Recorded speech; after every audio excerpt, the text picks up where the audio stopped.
at the bottom of your screen so you can read the subtitles. Our faculty chair, Bill Lin, is here. Bill, did you want to give a quick hello? Hello, everyone. Great seeing everyone. So yeah, so this is great. Thanks, Bill. Okay, so we're gonna just go ahead and move to our student orgs. First, we'll hear from Project in a Box. Hello, can you enable screen sharing? Yes, okay. Oh, here, I got it, okay. Does that work now? Yeah, I'm good. Okay.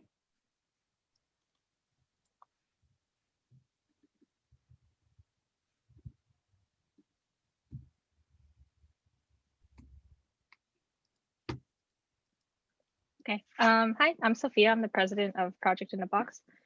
We are one of the student orgs on campus for engineering, and our goal, or well, we were founded back in 2016, back when the previous chair of the EC department, Professor Nguyen, had an idea called the hands-on revolution to bring the E back to ECE, which is the engineering back to ECE.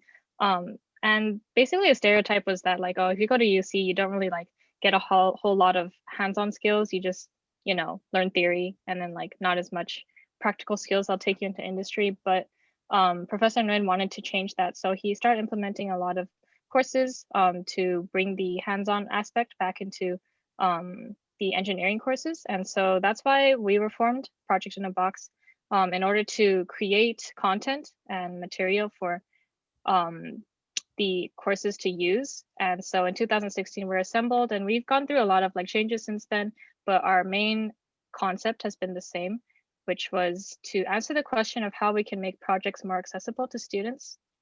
And we noticed that it's pretty easy to get like software courses under your belt and then stick that on your resume, but it's not as easy to get hardware courses because, well, first of all, you have to like buy the parts, and then you have to like put it together, and like maybe it's you want a team to do that with you, and like if they're not with you, then it's kind of hard to do. And so since then, we've done a series of different projects that have been implemented in courses. So all of these that you see right here are courses that are offered in EC 196, which is the hands-on engineering course.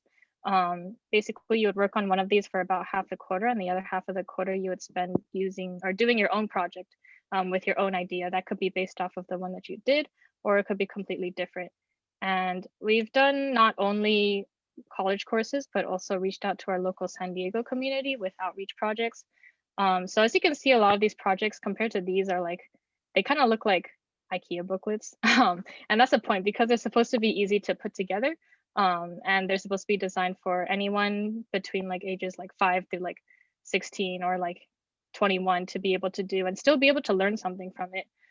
So you can see like these booklets are made so that they'll be easy to follow. There are very little words, a lot of pictures. And then these different ones, like for example, this is a color sensor bot, and then this is like a line following bot. This is like an object detection bot. And a lot of these are, well, all of these were produced, documented by our members so that it would be easy for somebody to pick up and be able to do without anybody telling them what to do. And these are the programs that a lot of our outreach projects have been implemented in. These are things that are previously done. So this family program was particularly for the ECE alumni to come back and like bring their kids or nieces or nephews to just work on something together with them and like be able to gain that hands-on engineering experience. We've also worked with students, high school students in Korea, the Kyunghee University, and they basically came over and worked on some machine learning workshops with us. And yeah, so these are the workshops that we've had done this year. Since it's like everything is over Zoom, it's been a little bit harder to get like opportunities, but it also makes it all the more important because a lot of people don't have the opportunity to get hands-on experience, especially because like everything's online. So that means software kind of becomes a dominating factor, but we still wanted to give students that opportunity. So that's why these programs that we're doing, they are still happening. And so for example, the San Diego Public Library program is like a whole series that we were doing since October. And we will be continuing on into next year. And basically everyone in the San Diego community is welcome to come like sign up and pick up a kit. So yeah, that's a few of the things that we've been doing. And but for our club members, we also have a lot of other things, activities for them to do. And for example, one big aspect is our technical workshops.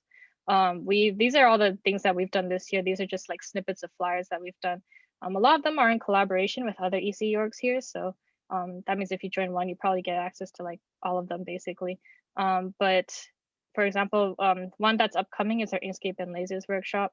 We wanted to give students a chance to like have something tangible to take back, because a lot of these things that we've done were software based, like Python, SQL, web development, and GitHub. Oops, they're all software, but then we wanted something hardware as well, because that's our goal. And so this introduction to Arduino one, we like ship kits to people, and the Inkscape and Lasers one, we're also going to let them like take home a keychain as well that they design themselves.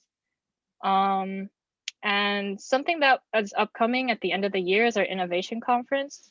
This is basically an end of the year big event that we want to be able to basically have a discussion with both the students and the faculty and industry alumni who are interested in engineering education, just to be able to talk about it and like discuss their ideas, share their thoughts on how we can improve engineering education.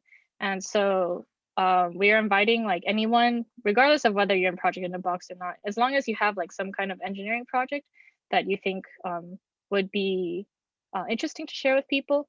We're inviting like students to just present that at our conference.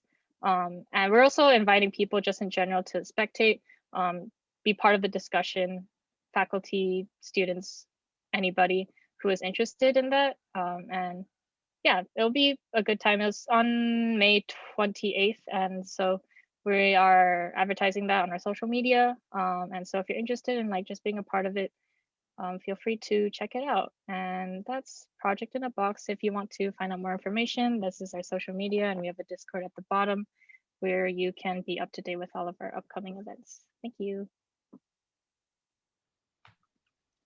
Thanks, Sophia, and thanks, Project in a Box. Again, if you have any questions, please feel free to drop them in the chat and we'll answer them after all of our orgs have presented. So next, let's move on to IEEE. All right. Hello, everyone. Hold on. Let me share my screen real quick. Okay. Hello, everyone. My name is Sarp. I am the incoming chair for IEEE Ucsd, and we also have our outgoing chair, Will, in the call as well. So to talk about IEEE, first of all, what is IEEE? IEEE is the Institute of Electrical and Electronics Engineers, but don't let that scare you, even if you're not, like, even though it's a lot of E's, we pretty much accept all majors. In fact, most of our outgoing board is not even electrical engineering. There's a lot of computer science, math, CS.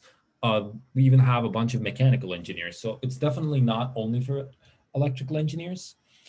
And so we are the UCSD chapter of a global organization called IEEE, which is the largest technical society in the world with over 420,000 members.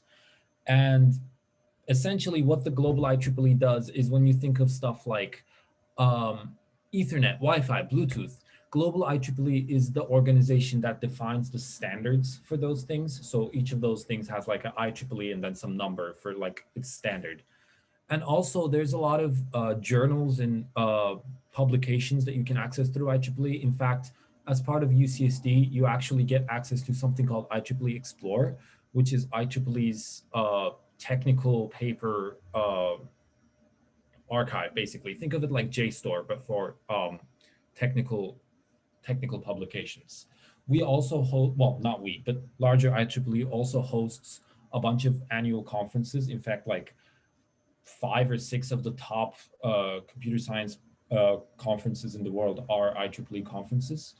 And we have a lot of publications as well. Again, we as in the global IEEE. So what do we at UCSD do? Well, I like to say that we pretty much do everything. So we have a whole bunch of events that you can attend. We also have a bunch of different projects. So I'm going to talk about those a little bit. First of all, projects. We have two main types of projects. We have something called quarterly projects, and we have something called annual projects. And we like this triangle because like our technical workshops make the basis, and then you quarterly projects and annual. You'll see what I mean. So first of all, quarterly projects. What is quarterly projects? Quarterly projects is essentially, if you've ever attended a hackathon, it's pretty much the same concept. If you haven't, the hackathon's basically like you have a limited amount of time, usually 24 to 36 hours, to build a project with your teammates and then present it at the end. This is pretty much the same concept, except instead of 24 to 34 hours, you have 8 to 9 weeks. So we, as part of this project, we supply you we give you a budget, and you get to like order the parts that you need for your projects, and at the end present and then compete against other projects and win prizes. And we also host project specific workshops for quarterly projects, and it is very beginner friendly. So even if you have no experience, we encourage you to apply, because most likely you will get in, and it will be a great project building experience from the start. Oh yeah, there you go. So we also have individualized mentors for each of the teams. We have workshops, as I said, and we completely fund your projects, of course, within a budget constraint. So then the second thing I was talking about is our annual projects, and we have 3 different annual projects. Annual projects are definitely not beginner friendly. They are more challenging, and they take up an entire year. And normally in non-COVID times, we actually compete with other schools at the end, and we actually host some of the competitions ourselves. So the first annual project is something called the Grand Prix. This is our line following robot, where there is a camera and like a white line, and your car has to go as fast as possible and follow the follow the track around. And yeah. Secondly, we have something called Robocop Soccer. This is actually something that we introduced for the first time this year, I believe, or last year or this year. I'm not sure. Essentially last year. Okay, it's something we introduced for the first time last year. Essentially, it's what the name implies. It's you have to build a robot that can score goals, and it's very challenging. This is, I think, one of our most challenging projects right now. Because you have to, there's like so much math involved in addition to all the other engineering that you have to do. And finally, our last annual project is something called Project Drive. This is our autonomous car. And essentially there is, again, a track, but in the track, there might be signs, there might be like turns, and you have to do a lot of image processing to see where it is that you need to go and go accordingly. And this is what I was talking about. So again, this is something that we did for the first time 2 years ago. And it's something called Robo Fest. And essentially what it is it's at the end of the year, we host a competition. We host a massive event called Robo Fest, where our all of our annual projects and spring's quarterly project all compete in one massive event. And we bring people from other schools, and they come here to compete as well. So it's like a pretty fun event. You get to see other people's projects. You get to showcase your projects that you've been working on either for a quarter or a year. It's a fun event. Again, COVID, so we couldn't really do it. In addition to, well, RoboFest, we also have a bunch of different events. So we have 4 main categories of events that we do. We have K-12 outreach, technical, social, and professional workshops. So we have, we do a lot of competitions and stuff with high and middle school students, such as Zumibot competition or a Sumabot competition, sorry. We do Boy Scout Merit Badge Fair. We do technical workshops such as, like we did System Verilog, we did Intro to Arduino. I think we did like Rust, professional workshops such as how to build a resume, like LinkedIn photo shoots and stuff like that. And we always like to say that we deal with electronics, but we're not electronics. So we also do a whole bunch of socials as well. In addition to these 4 like quote unquote weekly smaller events, we do have some large annual events that we host. Hard Hack we host in collaboration with HKN, who is also here. They will talk later. Basically, it's It's a hackathon that we host, but it's a more hardware-centric hackathon. So you have 24 hours to, again, build something with your teammates, and then there's different prizes and different categories that you can compete in. But unfortunately, we weren't able to host this last year since COVID. So we will hopefully be hosting this again in fall, but usually not fall, sorry, winter. Usually this is in the beginning of winter, like in the first 2 weeks of winter quarter. So we will hopefully host this again. Second thing is actually something that just recently happened. I hope some of you were able to attend it. It's called Ece Day. It's an event that we host in collaboration with all of the orgs that you see here today. And it's essentially our annual celebration and showcase of the spirit of electrical and computer engineering at UC San Diego. And for this year, normally what we do is we host it on Warren Mall. We have like a bunch of tables on Warren Mall, and then we have a whole bunch of other stuff going on in various different conference rooms in the Jacobs Hall, which is the electrical engineering, or like the main engineering building. This year we used something called Gather.town, which is, we actually built the entirety of Warren Mall. Actually, Branson here from ECUSC has like had a big hand in it. We built the entire Warren Mall and Jacobs Hall and Qualcomm and Henry Booker conference rooms, and you actually got to move around your character and talk to people and move in and out of conversations like you would at a real tabling event. So I hope you were able to attend it. If not, hopefully we will have it in person next year. But yeah, that's one of the events that we host. And finally, we have something called the EC Reverse Career Fair, which is something that we host with EC USC. Again, they will talk later. And this basically, we thought that instead of having people wait in lines to talk to recruiters that are tabling and wait for hours to talk to recruiters, we actually flipped the traditional career fair on its head. And we have students who are working on projects apply, and students are the ones tabling, and recruiters are the ones walking around and actually talking to students about their various projects. So it's definitely a great way to talk to recruiters, and a great way to actually showcase what you've been working on rather than just having a few sentences on your resume. Finally, we also do have a committee slash intern system. Basically, almost all of our events require a lot of planning, a lot of work power on the day of.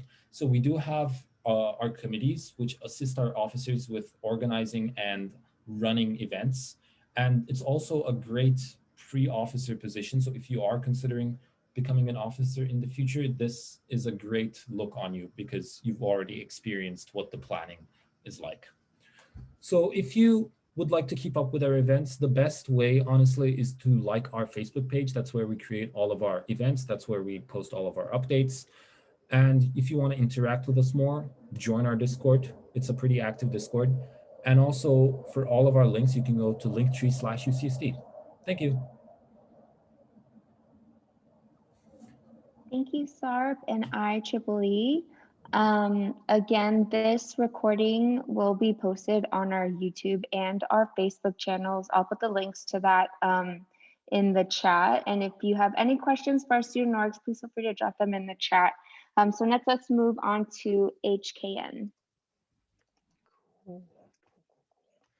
Can you guys see this? My internet is like potentially dying on me.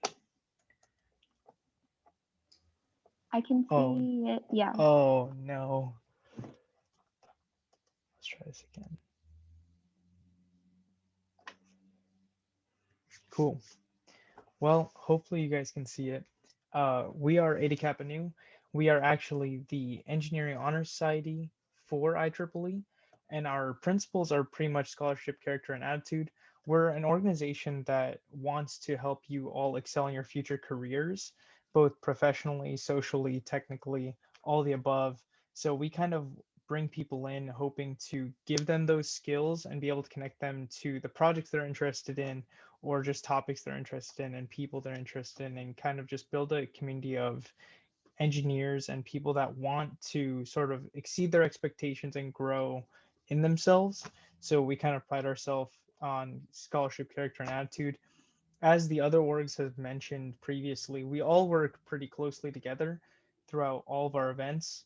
In particularly, HCAN and IEEE work pretty closely together on some larger events, and I'll mention a couple larger events a little later on, but that's kind of our brief introduction. We've won Outstanding Chapter Award in HCAN a couple of years in a row. It's been fun. We usually host around 80 events every year. We have 700 members annually now. So our network has been slowly but surely growing. We only accept certain majors, unfortunately, because we only accept IEEE fields of interest. But as you can see here, EC is definitely there. Something that we've been doing this year is actually growing our MAE community. So if you're potentially interested in sort of overlaps between EE and maybe CS or MAE, we have connections now that we built this year. Because of COVID, we can't do as many events. We kind of took the liberty to reach out to MAE orgs to try to build some connections there in case you guys are interested in potentially joining like Robo Sub or something like that. Something that definitely needs EE, but it's also MAE focused. So what are our goals? Why should you join HKN? So like I said before, we like enjoy sharing passion through our public workshops. A couple that we've had this year are an Arduino workshop, a Docker workshop, definitely more software focused this year. Hopefully we're going to go back to EE because usually we'll have sort of Arduino or Raspberry Pi workshops where you'll be able to kind of build what you want after a like short presentation. So you kind of have a start at least. We have induction cycles, which is something that the other orgs don't have. So you'll have to go through a whole process before you can join as a member. But we do that so that we can prepare you guys technically for technical interviews and also make sure that you kind of have the integrity and character to sort of exceed your expectations and continue to grow as a person. It should also be noted you have some perks, I guess, for joining. You have access to our honors networking and recruiting events, and this will bring out somewhere between 5 to 20 companies, and you'll be able to network more one-on-one based on career fairs. Usually at UCSD, you have to wait in a long line. With this, it's kind of just really small, tight-knit community of alumni and companies that come out, and you can just talk to them and be able to network a little bit more effectively. As Sarp had mentioned previously, we have our hardware hackathon, so I won't mention it too much. If you are interested, definitely let me know, and me and Sarp and Will can answer it in the chat. We have our ECE Day, which Sarp also mentioned, but it's in collaboration with all of the orgs here today. And it's an amazing opportunity to meet all the orgs and also just come out to the community and just join our whole ECE family and be able to meet all of us and interact with us. We're cool people, I think. I hope you agree. I hope you keep coming out to our events. Something that HCAN also has, like IEEE, is our Student Leadership Conference. This is held annually. This year it was online. Hopefully we can go back in person. Last year it was in Boston. So that was a cool experience just heading out to Boston. Definitely check it out. Something cool. And you get to meet people from all over the world because HCAN is a national organization. So it's amazing to see people from all other universities and interact with all of them and just grow as a person technically and socially. As I mentioned before, we host a bunch of events. I just put like my favorite ones here. We have plenty more. Definitely check out the De-Stressor Barbecue when we're back in person. We give you free food, hamburgers on Warren Mall. So it's pretty fun. Everyone's invited. We usually give the staff there. So you might see some professors out there eating hamburgers with you. You can just sit down, chat with alumni, chat with students. We also have this Regents Pizzeria event. Favorite event by far. We have like around 100 alumni come out sometimes, and we just all sit around a table, talk about like stories and like work and like anything really. So it's a lot of fun. Definitely come check out our events. Come check out Regents Pizzeria. You don't have to be a member for any of these. Please feel free to come out. The only one you have to be a member for is the Honors Career Fairs, just so you know. We also host a bunch of resume and industry panels. So definitely check those out to just kind of get a look-see into companies that you're potentially interested in. Another thing we do is outreach. We actually host 3 classes for outreach, and you sort of build what you kind of want to in the class based on the instructor, and then you build a course for K through 12 students, and then you actually the next quarter go out and actually use those to actually teach the students your curriculum potentially. So if you're interested in that, definitely check out our 3 courses. They're led by HKN, either alumni or officers, or just interested people if we can't find one or the other. Another cool perk, back in person, we have a lounge, we have a microwave, we have cheap snacks, we have workstations in the back here that have some soldering irons and parts and stuff that you can use. This couch is like a huge thing. I've slept on this couch. I've laid down on this couch. It's a huge way to just like de-stress after classes. And we also have space if you want to like have a locker or have a cubby so that you can store your materials on campus. This is a bunch of our events that we've had. This is the hard hack. This is the barbecue. This is one of our Leyden jar workshops. This is just people tinkering around in the lounge. This is our honors networking events. As you can see, a lot of people come out. We have a bunch of alumni, and this is also hard hack. If you want to get a taste of what hard hack looks like, this is kind of what it is. You guys all sit around and work on a project you guys are interested in. And this is the Regents Pizzeria event I was mentioning earlier.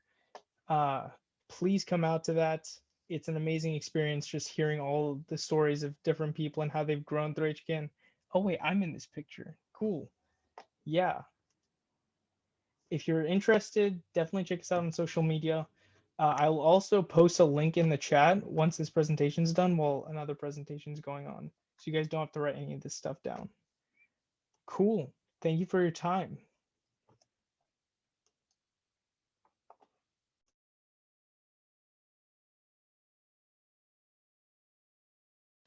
Kelsey, you're muted. Thank you. Thank you, Alan. Thank you, HKN. Next, let's move on to our newest ECE org, ACM. Hi everyone, my name is Casey. I'm going to share my screen now. Okay. So I'm the president of Acm at UCSD. We are a largely computing-based organization on campus. So if you're more interested in the programming and computing aspects of just doing engineering, then we're the org for you. And our mission is to build a community around those who are interested in the different things that we do. So first thing, ACM stands for the Association for Computing Machinery. And much like IEEE and HKN, we're a chapter of a larger entity out in the world. ACM is like another one of those big organizations where there's a lot of big figures like researchers and people who like publish papers and journals, and they hold conferences, and they have a bunch of student chapters. And they have over 100,000 members internationally. And actually, some of our faculty are ACM distinguished people. So we have cool connections everywhere. And within the UCSD chapter, we have over 1,000 members just on our membership portal and our Discord server, which I'll get into a bit more later. And we are pretty active. We host over 120 events each year. And we're actually pretty new as an org, like Chelsea said. This is our second year. And so we don't have a very long history, but every year we try to just be super active and host a ton of events, which I'll get into now. So this is what we look like in person. We like to host workshops just like about a whole bunch of different ways to learn about computing or programming. Oh my gosh, I hit the wrong arrow. And this is what we look like online. And so we just like to teach our fellow students about different topics that you can learn about. And our events are open to everyone, including incoming UCSD students. And so I will, in the next few slides, I'll show you just how you can learn about what events we do and how you can show up to teach them, because we're happy to show them to anyone. So you can first find out our events on our webpage at acmucc.com. We have upcoming events for the week, and you can see just like how to get there, what time they'll be at. And you can also see past events on our YouTube channel at acm.com/YouTube. We record every single workshop and just like put it on there. We also record our big like beginning of the quarter event, so you can just check out like what kind of energy we have, what kind of topics we like to talk about.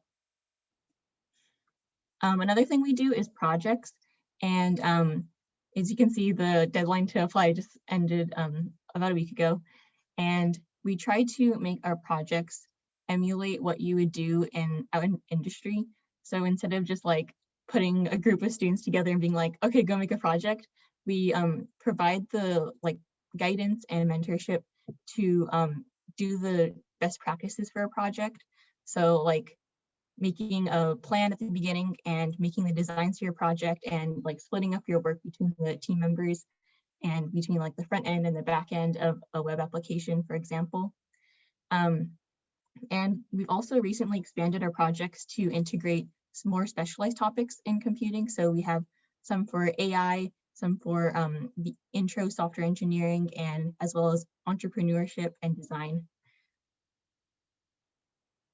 And at the end of the quarter, we show off all the projects. So you can see our most recent one we did on Discord, and we just had like different channels for everyone to be presenting their projects and people could check them out. And it was a lot of really cool just see all the different projects that students were able to put together in a quarter. And something else we do is workshops, and we try to host over 50 workshops each year. They range between technical topics, for example, web development, cybersecurity, mobile app development. This picture is in reference to a workshop we've done the past 2 years about how to hack a Nintendo DS, which is actually possible if you didn't know. That was super interesting. And we also do professional events. So like how to build up your resume, how to make a LinkedIn profile for recruiters to find you, what kind of things you can do to prep for interviews, as well as this picture is from when we went to a conference together. And it's a cool like access you get by being part of ACM. And now I'm going to talk about how you can become a member of ACM. So how do you join? You can go to acmucsd.com. Membership is completely free. And if you go to the little login button at the right at the top, you can make an account on our membership portal. And here you'll have your own profile. You can check into events to accumulate points. And hopefully in the fall, we'll have our ACM store finished, and we can you can redeem the points that you get from attending events to get cool things like swag, which we are in the process of purchasing now. So it's going to be a thing. And just other than that, like there's also a leaderboard so you can compete with your friends, see who can get more points. It's a lot of fun. And lastly, our community. So one big part of our community is our Big Bit Byte program, and it's kind of like a big little program that you see at different social orgs in college. And it's kind of like when social orgs, they have like these kind of programs to pair upperclassmen or older students with younger students so that they can help them get like accumulated to college and just really like be an older sibling figure for them. And so we start off by like having different events for people to meet each other. For example, this was a cookie decorating event. So people were just like mingling, interacting, and eating cookies together. We also went on hikes together. UCSD is really close to the beach, so it's super easy to just like walk somewhere and just go look at the ocean, and it's super pretty too. We also did arts and crafts nights, so just making fun art together. And in the end, we have our big allocation event, which is our event that pairs the bits to the bytes or the bigs to the littles. And the bytes give their bits a like box full of like fun goodies, and just like we have a lot of fun playing games. And after all that is over, we get a bunch of events to just like let the bits and the bytes do things as a team and compete against each other. For example, don't be scared off by the popular topics section here. This is when we were playing Assassin, and it was moderated on Facebook. And lastly, you can just join our community by joining our Discord server, which has been particularly active this year since we've been online. And we just have like a whole ton of channels to talk about like things that may interest you. You can join the voice channels, and there's always people there just chatting or playing games together. There's just a lot going on here. And we also host some events on Discord. So this was an event where we were just doing jigsaw puzzles together in a voice channel. So it's a nice way to like meet new people and just have some fun. And last thing is the Acm Communities. So you may have seen these little logos in the beginning of the presentation, and we have communities that are specialized in topics in computing, and I will go into those the next few slides. So first is Acm Ai. They talk a lot about just like artificial intelligence, machine learning, neural networks. Honestly, a lot of this goes like way over my head, even though I've taken some AI classes. But if this is something you're interested in learning, they're completely beginner friendly. They try to just give an introduction to AI topics and give a way for people to learn about them that won't like scare them off. And so they go into topics like TensorFlow and PyTorch, which are used to like build machine learning neural networks, as well as like workshops on how to hack AI. And they do seminars by inviting professors over.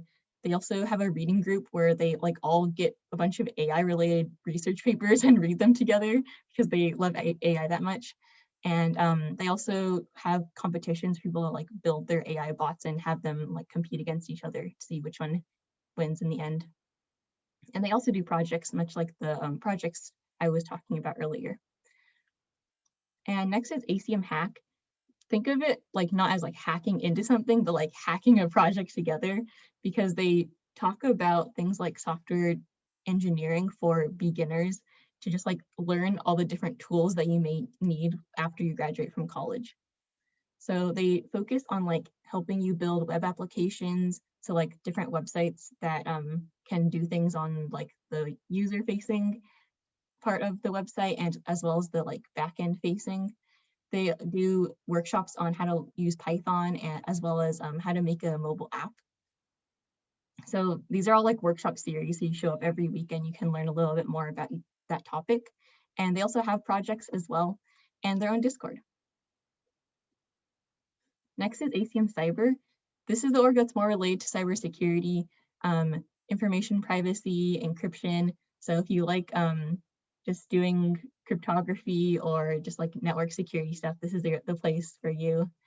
They're the largest computer security organization on campus, and they do a lot of technical events relating to just like giving introduction to learning about cybersecurity. And they have their own capture the flag competition teams. And capture the flag competitions, they're like online competitions where you're trying to like break into something that people have prepared in advance, and they're like little puzzles that you can solve that relate to cybersecurity. And overall is training to be a better and ethical hacker. And something cool they're doing this year is they are putting together their own CTF, which is happening on Friday, May 7th. And anyone can, from Friday, May 7th to the May 9th. And anyone can join. So if you are interested, then go to sdc.tf. That's the website.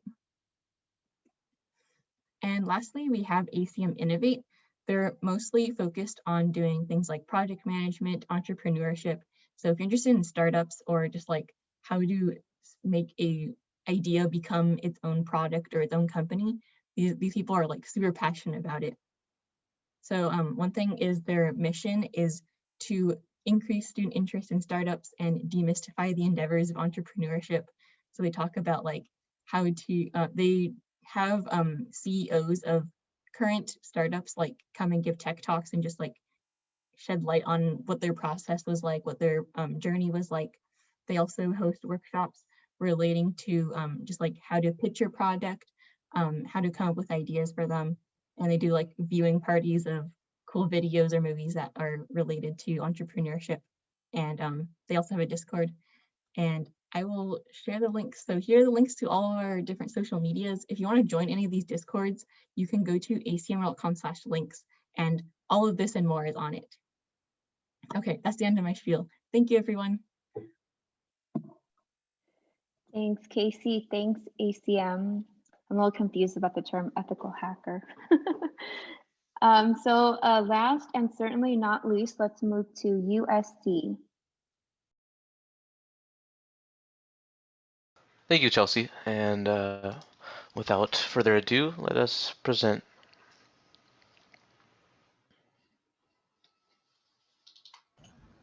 All right. Hello, can you hear me? Okay. Hi, everyone. So my name is Chow, and I'm the current president for the Ece Undergraduate Student Council. That's a mouthful, so I'm just going to go by ECUSC for short. And I also have Branson here with me, who is our VP External this year. Hello. So, yeah. So ECUSC is a student org under the EC department. Well, yeah, obviously. And we host various events and programs that cater specifically towards EC majors. And our goal is to just, enhance your experience as an ECE undergrad at UCSD. All right, so without further ado, Branson is going to tell you all about one of our biggest programs, which is our annual ECE mentorship program. So with the earlier mentions of the previous orgs, we also know that the mentorship programs are not a very unique one, but a very common one. But for us, this is definitely a big way for ECUSC to create more of a family for incoming ECE students, where we are very much more targeting you guys coming in, and basically we take in underclassmen as mentees and then upperclassmen as mentors to basically get down both a more familial sense of just knowing someone not in just your classes but just in your same major, but then also getting to develop that very crucial soft skills in basically like social connections and shared experiences for that professional life outside of college, and all that is going to be fostered in this program. And basically, as a little tidbit before I move on, if you guys are interested, be on the lookout for an email for basically an invitation for this program for the following year and such. We basically do this every quarter, and would love to see you guys next year and such. And without further ado, we can move to the next one, professional development. There's more dog for you, Casey. So besides from our mentorship program, we also offer various other events such as professional development workshops, where we invite industry professionals to give talks, conduct mock networking sessions with students where students can practice networking in kind of like a role-playing sort of environment. And IEEE already mentioned this, but we also have our annual reverse career fair. I won't go into much detail since IEEE talked about it already, but basically it's one of our bigger and newer initiatives that we started this past year. And with that, we have another aspect of USC, which includes our wonderful professors that are also amongst us right now, where to sum up some of the professor opportunity events, our main one is Coffee with Professors and Professor Ask Me Anything, which is usually a quarter event in which we basically get wrangle up a whole bunch of professors to come out and sort of be available to interact with students in a more informal manner, and you get to learn about more of your professor as a human being rather than the main person that's grading your tests and all such and all that.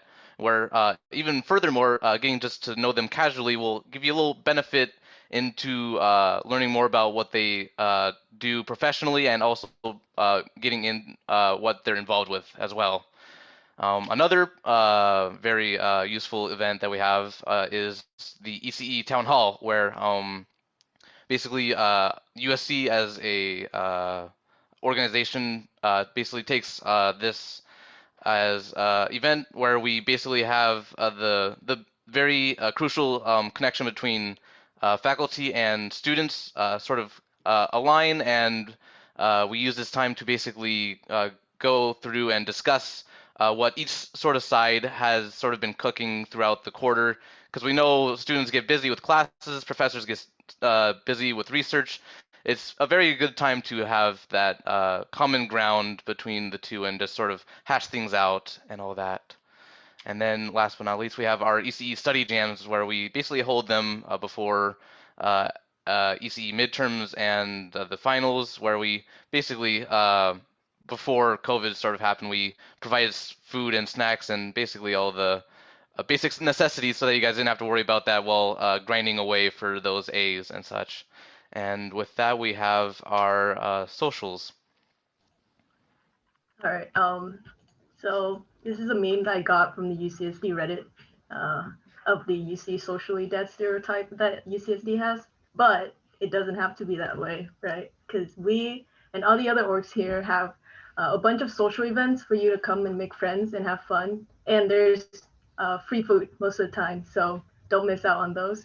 And one particular thing that we do is our DIY distresser, where we kind of do some fun mini like EC related projects that you can bring home, right? This can be like decorating USBs, making Ethernet cords. This year we did LED holiday cards, like Christmas cards, virtually. Here are some more pics. This is a super old joke on the right, but you see Professor Nguyen's thumb drive at our USB decorating event. I know the other orgs are probably sick of that joke, but oh, I have my, what is it? I have my LED card here. I don't know if you can see it. I guess you can't. Okay, never mind. I have my LED. Oh, right here, there it is. I have my LED card from Christmas. I think it still works. I don't know if you can see the LED, but yeah. And a little spoiler, our next DIY stressor is gonna be a Mother's Day LED card. So if you're interested in making your mother something nice, then yeah, follow Facebook to keep updated with our events. Speak about a nice transition where basically that's all our events basically as hashed out. So if you guys are interested, we basically have a website, we have our email, and then we also have the Facebook, as Chow mentioned previously. And then yeah, I will be also putting all these links in the chat when I'm done with all this. And yeah, hopefully we see you guys next year, and hopefully you get to join the Ece community and family and see how great it is with us and all that.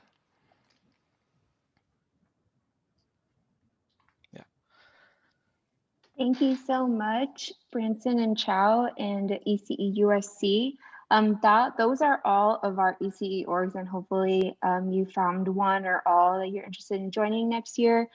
Before we move to our Q&A, I wanted to share a little bit about our summer internship prep program. Professor Karcher-Marx couldn't be here today, but he wanted me to just quickly share that applications are open for the prep program. And so if you'd like to learn more, please feel free to visit this website. All the links will be put in the chat at the end so that you don't have to keep scrolling. Yeah, so hopefully you're interested in that. And if you want to know more, please let us know and we'll get you in contact with Professor Morris. So let's move on to our Q&A. If you have any questions, put them in the chat. I also have some questions also, so we can get started with those. So students, feel free to just answer. We also have our Director of Student Affairs, as well as our undergraduate advisors here as well, Charmaine, Maida, and Shannon. So you have access to them as well for your questions. So I really encourage you to ask away. So question from Aiden, are there internships available to incoming freshmen? Yeah, go ahead.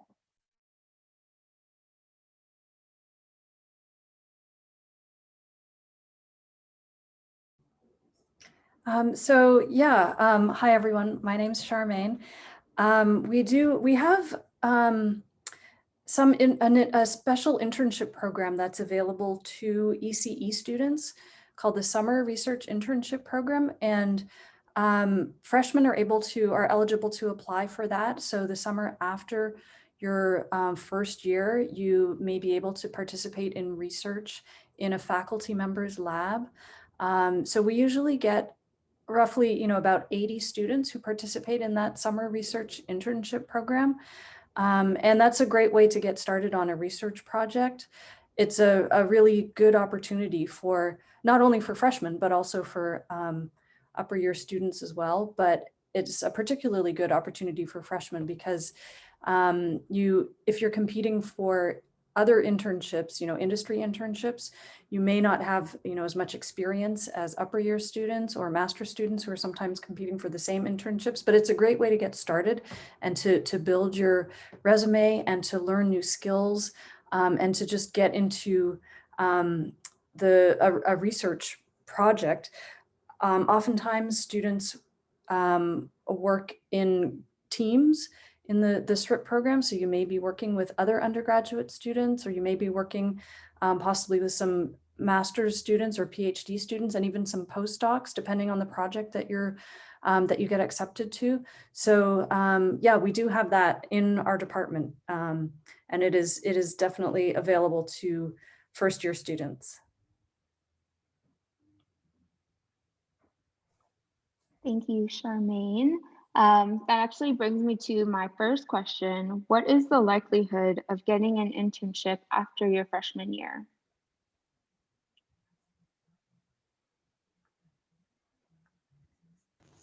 So I put it on the chat channel. Chelsea, can you put the link for the prep program on the chat channel? It's not there yet. Yes. So at the end of that prep program, we'll select about 20 students to participate in the research lab. So that's the first. You can participate right away. On the average, every year I work with about 3 to 4 freshman students among other students. So I normally work with about 10 undergrad students per year. So out of those 10, normally 3 or 4 are undergrad students. Great, thank you, Professor Nguyen. All right, next, is an internship after your freshman year necessary?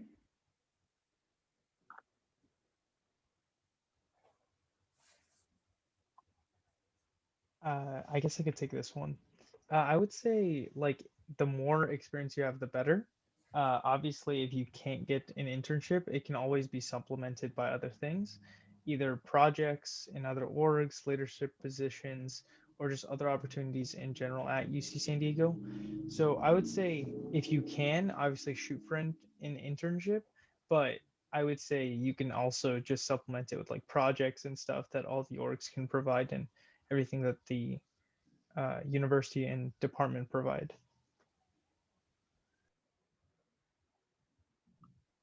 Great answer, thank you. Here's a question from Gabrielle. Do any of you do research or work in a lab? If so, what did you do for research? Do you get paid, and how do you go about getting that opportunity? Great question. I could take this one. I'm currently in a research lab. I got it because one of the one of the professors who were at the lab just kind of showed up at one of my, I think it was a CAT course for 6th college. And he was like, yeah, this is what we do. And then it caught my attention because I'm a data science major, by the way. And they're like saying like, oh yeah, we do like cloud computing, we do data. And I got pretty interested. So and then I think I happened to also know the professor who was speaking because he was my data science professor. I think I was taking like data science 20 or something. And then, so I went into his office hours and I said, hey, you showed up to one of my other classes and I'm really interested in the research that you're doing. And he got so excited and he was like talking to me for like the whole office hour time. He was like, are you busy afterwards? I'm so sorry. And I'm like, no, I'm not busy. And so he kept going. And then I was like, yeah, I'm like really interested. I want to be part of it. And so I started off doing like, it was kind of like it had to do with tensor. It was like GPUs, except for like machine learning. And so I started working with those at first. And then later on, I moved on to early wildfire smoke detection. And that's what I'm doing currently. And it's within the same like research lab. It's just like different branches of the same group.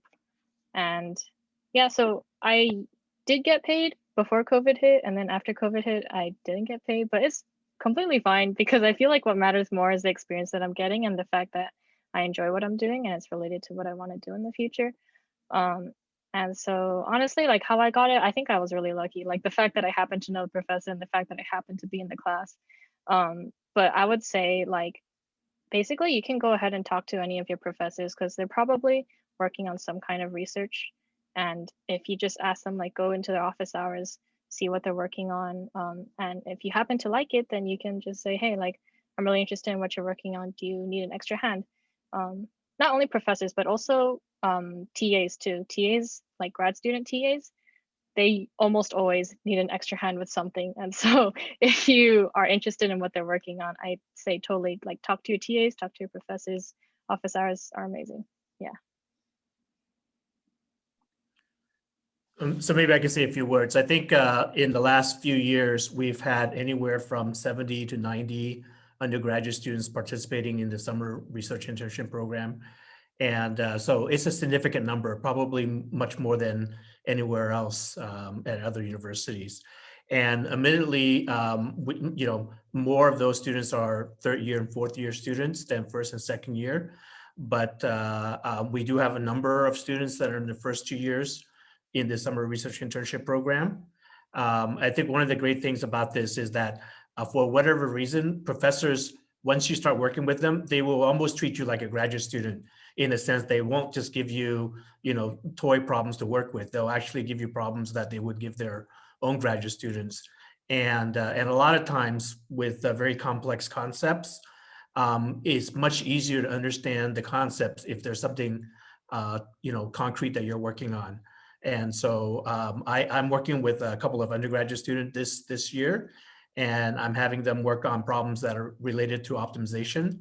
And so they don't actually have the math background yet, but they are able to grasp very complex concepts because they have a real problem that they're working on where those concepts become more apparent. And so I would encourage everybody to participate in this internship program. And at least the students I'm working with, not only did they apply, they email me directly. And I think when they email me directly, I feel like I should talk to them, and I did, and I was very glad. So I think it's more common for third and fourth year students, but I think if you're enthusiastic and you have something, you believe that you have something to offer, I think you'll find some good opportunities. Thank you, Sophia and Professor Lin. That's great information. Okay, so next question. What is the time commitment of being in a student org?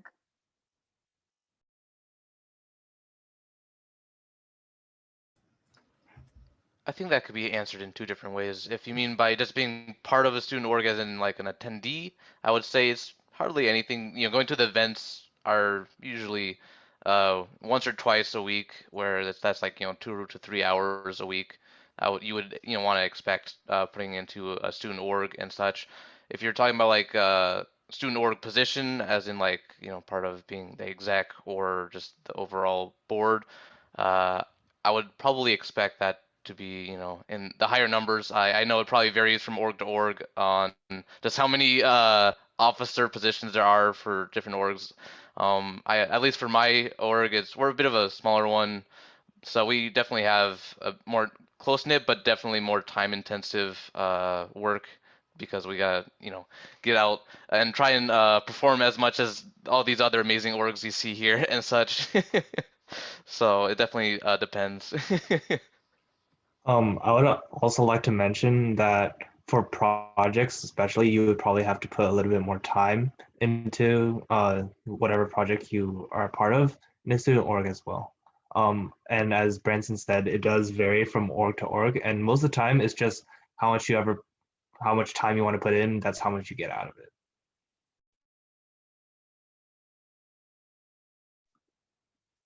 Great answers. All right, next question. How do you become part of the leadership board for an ECE org? I'll take this one, or at least start it off. If anyone wants to join, please feel welcome. Please don't, it's nice to have some experience with like whatever it is, if it's like an event organizing position or like a public relations position. It's nice to have some experience, but at the end of the day, what matters most is your commitment to the organization. So I'm gonna say that unless you're like extremely overqualified, you are most likely not gonna get on the board if you have never attended a event or if you've never joined a project and you just found out about the org 2 days ago and you were like, oh, hey, let me apply for a board position. Because we want people on our board who want to like grow the org and want to make it like, we want people who are committed to making it a better experience for students. And if you don't have an experience yourself as a member in the org, then that's very difficult to do because you don't know what is wrong or what is right or what you should expand on. Sharp, can you talk about the shadowing? Oh yeah, so most of the orgs here, I'm pretty sure all of them actually, have a shadowing program. So if you are very interested in like board position in any of the orgs, then you can actually shadow the current officers, attend meetings with them, help them organize events. And that gives you a great idea of what being that position is like, while also, if you're committed to being, like if you're a good shadower, if you like regularly attend meetings and you're responsive, then we know that you can actually take on the responsibility of the actual position as well. So that's definitely a huge plus when you do apply for a board position. I also want to add, I noticed several of our orgs have committees as well. Committees are basically shadowing, but like, you know, you basically get to work with officers and work with the people who are organizing. So you get to see like firsthand, like what it means to be a part of that committee, what it means to be like the person in charge of the committee, as well as an officer. And also you build a personal like connection with both committee members and the person who's like in charge. So that'll also get you a lot of experience plus networking.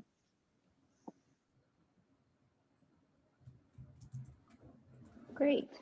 Thank you, everybody, for sharing. So the next question is, if you're in one ECE org and do you get to know people in other ECE orgs?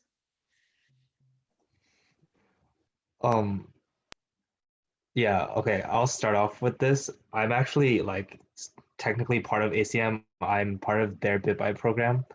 So I have my little and my grand actually. So you can be part of multiple EC orgs. You could even be part of like multiple organizations. That's totally fine.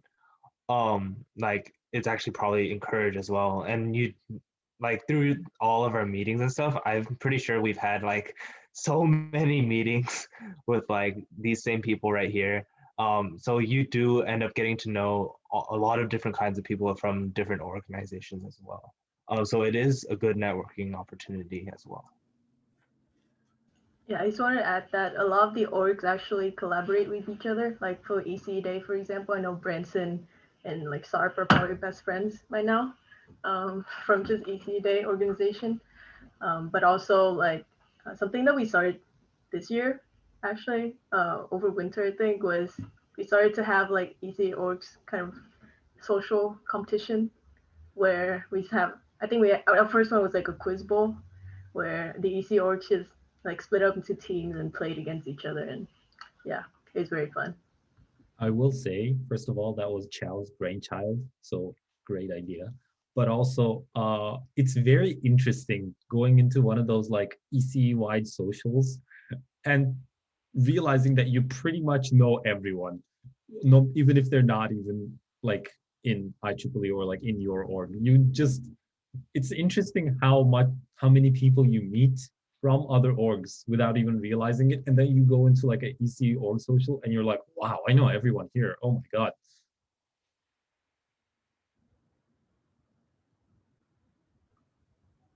I love it. Awesome. So if you join one org, you'll definitely get to know everyone in other orgs.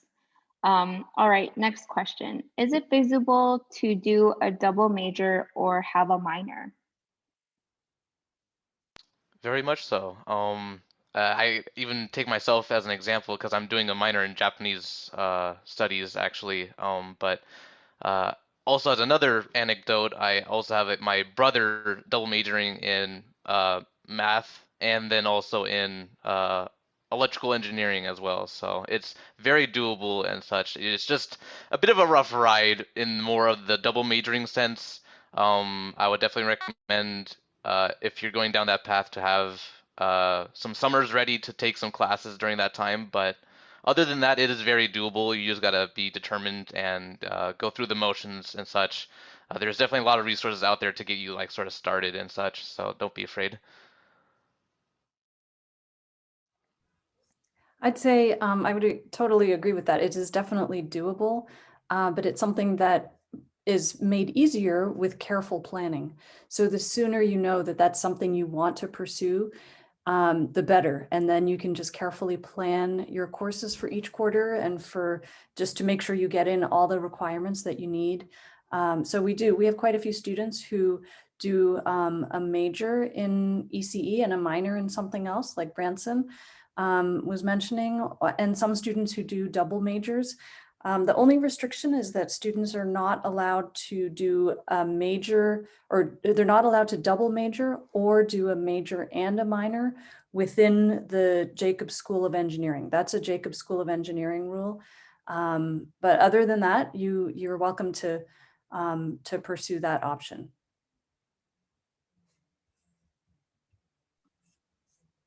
Awesome. Yay. All right, next question. What are your depths and how did you decide which depth to take?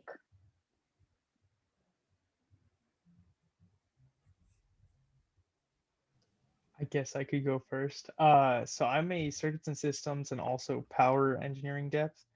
The reason I ended up choosing it was actually because of an event that HCAN and USC hosted, which was one of the coffee hours with professors. And a professor just kind of came into the room and started like talking about power grids and sort of smart grids. And I was really intrigued. So I ended up talking to him like the whole time. And then that day I ended up taking like enrolling in power classes and I've been a power depth since. And then circuits kind of came on as an extension of that because I felt like the two would help each other and help me grow as an engineer. Can I also add on to that? The way you choose your depth is honestly just what you enjoy. So in your early classes, you kind of get a feel for what aspect of electrical engineering you enjoy most, or like what aspect of engineering you enjoy most. Me personally, for example, I knew that I didn't want to go. Okay, so there's basically two main areas of depths. There's the applied maths and the applied physics. One of them's more like linear algebra, and one of them's more, well, applied physics, like photonics or circuits or devices and stuff like that. So I knew that I definitely enjoyed physics more than I enjoyed linear algebra. And from like when you narrow it down to there, it's kind of just a matter of, okay, which part do I actually, which of the classes that I took did I enjoy? For me, I really enjoyed 35 because it felt like circuits were just like solving puzzles almost, because you're like looking for the unknown. So that's what I enjoy about circuits, but it's just basically depends on which class, which of your lower division classes you enjoy.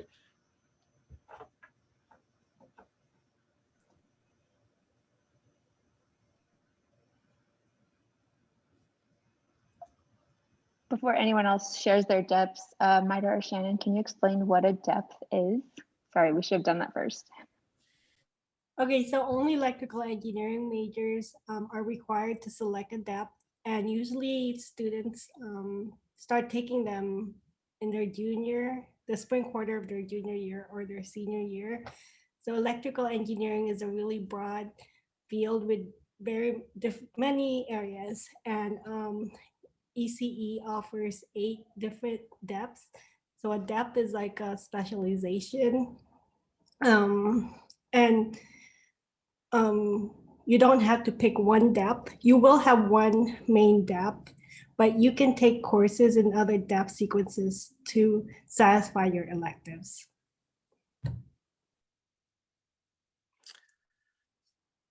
maybe I can add a few words. I think, you're all very fortunate that in Ece, all the concentration areas have wonderful career opportunities. And so you have every reason to pursue what you love and what interests you and not worry too much about, which area provides better opportunities. And in the first 2 years, the courses are very common, or at least for the first year and a half. And so you have plenty of time to find out, about different kind of classes. But I would say that get involved in the student orgs as soon as possible, because most things in life is about knowing what possibilities are available to you. And reading on a website or talking to professors can be helpful, but there's really nothing like having peers that are a couple of years ahead of you with the different specialization, because they will be able to share their knowledge with you, or you'll be able to communicate with them in ways and get knowledge information in ways that are just not possible through talking to advisors or professors or website. So get involved. So one of the best thing about our student orgs is that they're really social organizations where you'll make a lot of friends. And the earlier you get involved, the more friends you make, the more you'll know what would be possible for yourself, because you'll see yourself through them. So I think I personally would want to get advice from students that have been around a few years. So yeah, get involved in student orgs.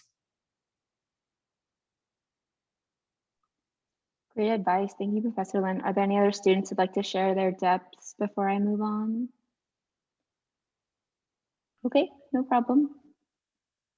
Okay, so what is the first place I should go to eat when I get to campus in the fall? Blue Pepper, it's pretty good. Oh, wait, you want to spend your dining dollars. Don't go So- to Blue Pepper. Go to the new 6th dorm. All right, yeah. They have a whole new dining hall. It looks so good. If you want to spend real money, go to the Loft. That place is amazing.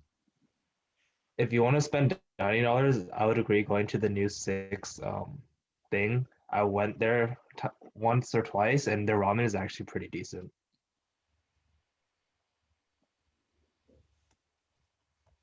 I'll just give a quick shout out to Ocean View and the Build It Yourself pizzas and the chicken wings.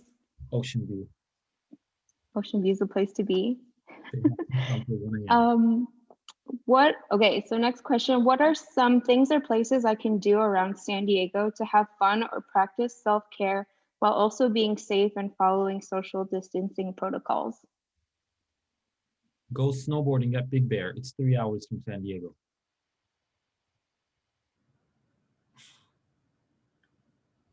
I would say a little closer to home. You can also go to the beach or go on hikes. There's plenty of trails around UCSD in particular. If you're willing to drive, I think a bunch of our orgs usually hit up Convoy. Maybe you guys can get like milk tea or something with a couple of friends and then just stay socially distanced while like having a good time. How do I get to Convoy? You would need a car, I would say. I think going bus to Convoy is like 40 minutes to an hour. So usually it would have to be like a car recommended to go to You Convoy. join a student org. Yeah, Yes. you join a you student join a org. student org, make some friends with people who have cars, and then ask them to take you. Yeah, Spicy that's City. what I did my freshman Spicy year. City. If you spend any time with Professor Nguyen, you'll know that he loves Spicy City. Professor Lin says Torrey Pines State Park. That's my favorite place to hike. Good suggestion. And I have one final question for each of our students. What is one piece of advice that our students can use to get ready for the fall?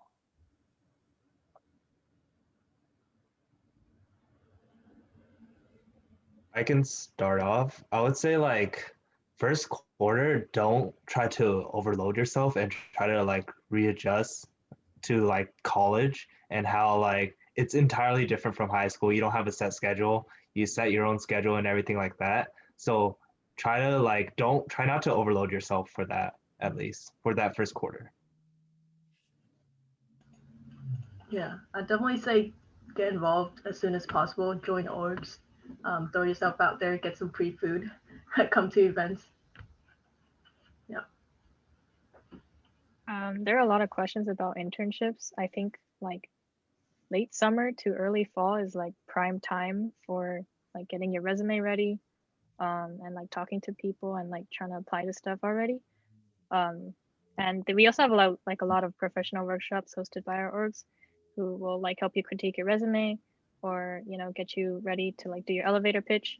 So I think like preparing for that. Also, Professor Nguyen mentioned the summer prep program. If you can like attend that as well, that'll help you a lot too. Honestly, kind of contrary to what Will said a little bit. Uh, attend as many events as possible. And I mean by like as possible, I mean still have time for your academics and stuff, of course, but like attend as many events as possible, because if you do, like the more events you attend from different organizations, the more of a chance you have of finding your family at UCSD. And the earlier you find your family, the more fun of an experience you're going to have overall.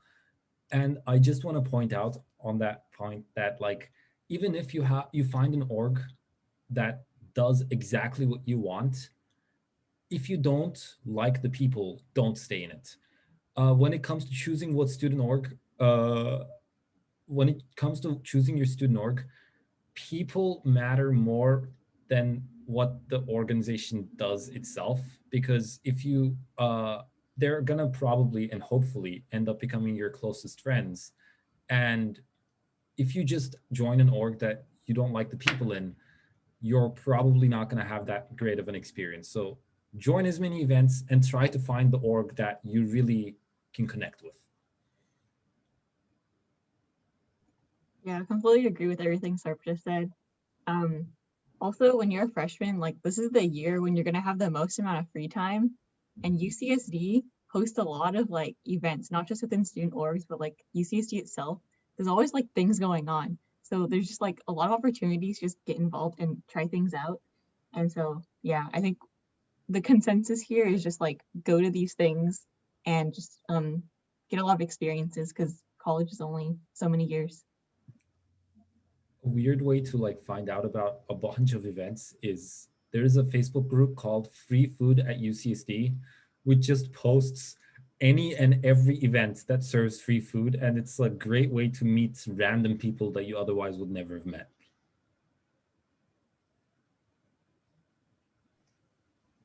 Definitely agree with everyone.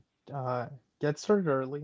That's, I guess, the only thing that I would add to everything is just, even though you're a freshman, you may not have the experience, or maybe you do. Just apply. Just go for it. I mean, you have nothing to lose by like going to student org events, to applying to internships.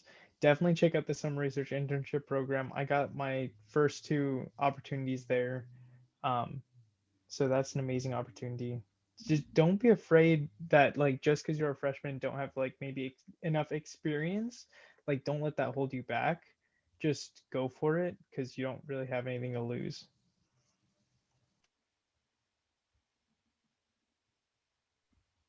All great advice. Thank you, students. Professor Lin says peer support is really, really important. Get involved with student orgs, make friends.